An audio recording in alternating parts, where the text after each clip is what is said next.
untuk klik lonceng dan subscribe supaya video saya selanjutnya teman-teman tidak ketinggalan. Terima kasih, langsung saja. Check it out.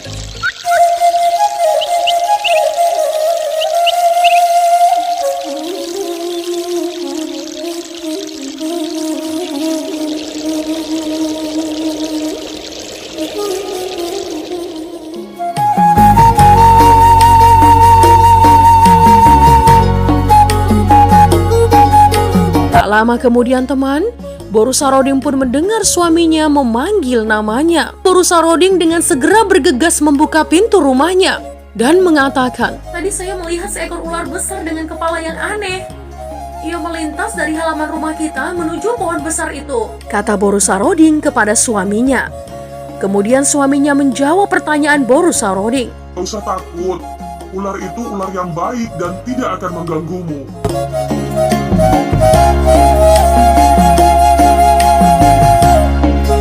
Mereka menjalani dan melalui hari ke hari dengan kebahagiaan. Karena suami Boru Saroding selalu memenuhi kebutuhan mereka tanpa kekurangan.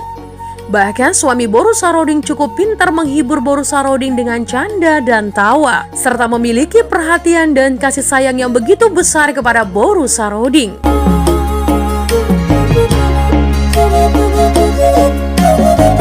Iya teman, dia berusaha mencarikan buah-buahan dan tumbuh-tumbuhan yang mampu membuat kecantikan Boru Saroding terawat. Semua hal tersebut dilakukan dan dipenuhi suaminya dengan sangat-sangat mudah, tanpa ada keluhan apapun, sehingga mereka hidup dalam kebahagiaan melalui hari-hari rumah tangga mereka.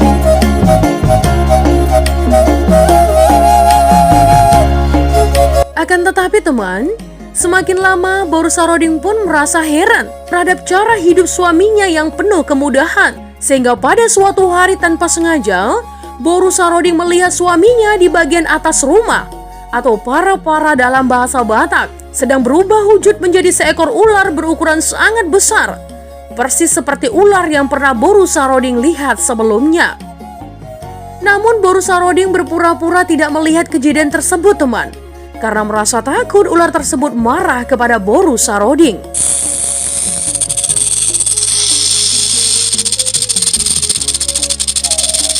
Boru Saroding merasa sangat terpukul dan merasa menyesal yang begitu mendalam.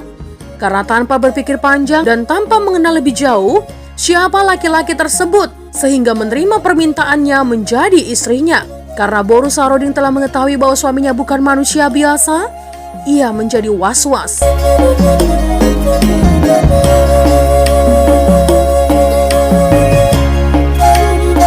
Menjelang sore, suaminya pun kembali dari hutan membawa bekal berupa buah-buahan, daging rusa, dan burung.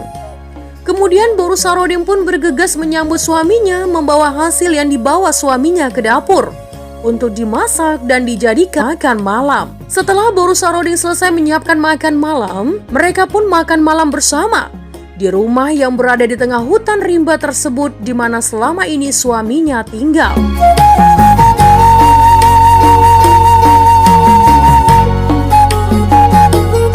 Setelah usai makan malam, mereka pun berbincang-bincang dan dengan jujur suaminya memberitahukan siapa dia sebenarnya kepada istrinya Boru Saroding.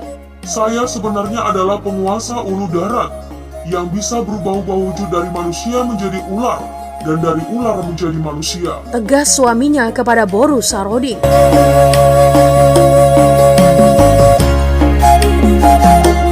Akan tetapi Boru Saroding cukup pintar menyembunyikan rasa takut dan penyesalan yang sangat dalam kepada suaminya. Boru Saroding hanya tersenyum kepada suaminya, sehingga suaminya merasa senang karena melihat istri Boru Saroding tidak terkejut atas pengakuannya yang jujur kepada Boru Saroding.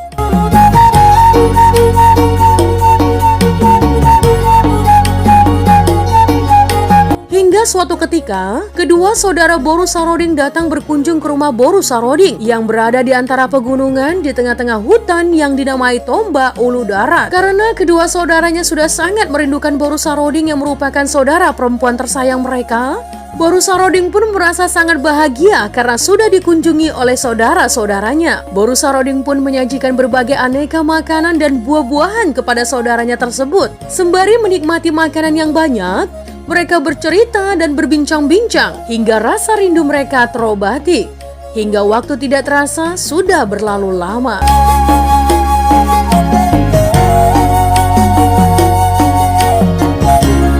Senja pun tiba. Seperti biasanya, Boru Saroding tahu jika suaminya akan segera kembali dari hutan. Dan dengan bergegas-gegas, Boru Saroding berusaha mengajak kedua saudaranya untuk bersembunyi di bagian atas rumah di bawah atap. Karena Boru Saroding sudah mendengar suara-suara bertanda suaminya akan datang. Karena Boru Saroding merasa ketakutan, di mana Boru Saroding tahu bahwa ular tersebut mau memakan manusia, kedua saudaranya pun bersembunyi agar tidak terlihat oleh suami Boru Saroding.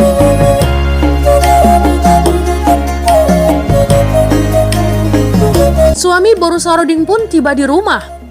Tiba-tiba suaminya tampak heran dan seperti mencium sesuatu yang lain dari yang lain dan bertanya, Sepertinya saya mencium darah manusia lain di rumah ini. katanya. Dengan tergesa-gesa, Boru Saroding berusaha mengalihkan pembicaraan. Dengan cepat ia menghidangkan makan malam suaminya. Kemudian suami Boru Saroding selesai makan malam. Selanjutnya Boru Saroding mengajak suaminya untuk beristirahat. Ketika mereka hendak beristirahat, suaminya sesekali dengan tampak wajah yang penuh curiga. Suami Boru Saroding bertanya, Saya mencium ada orang lain di rumah ini. tanya suaminya kepada Boru Saroding. Ah, sudahlah. Itu hanya perasaanmu saja. Tidak ada orang lain di rumah ini. Jawab Boru Saroding dengan rasa takut yang luar biasa kepada suaminya. Ini sudah malam. Sebaiknya kita beristirahat saja yuk. Ajak Boru Saroding kepada suaminya yang masih tetap bertingkah aneh penuh curiga.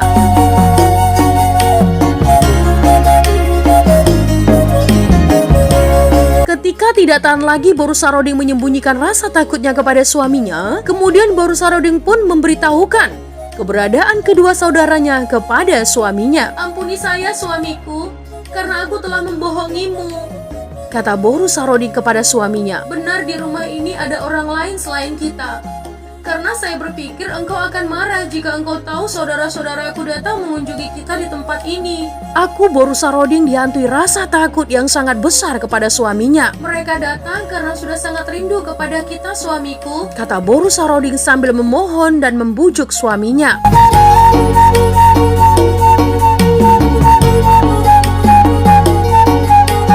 Kemudian suami Boru Saroding meminta agar kedua saudara Boru Saroding dipanggil untuk datang menghadap suaminya.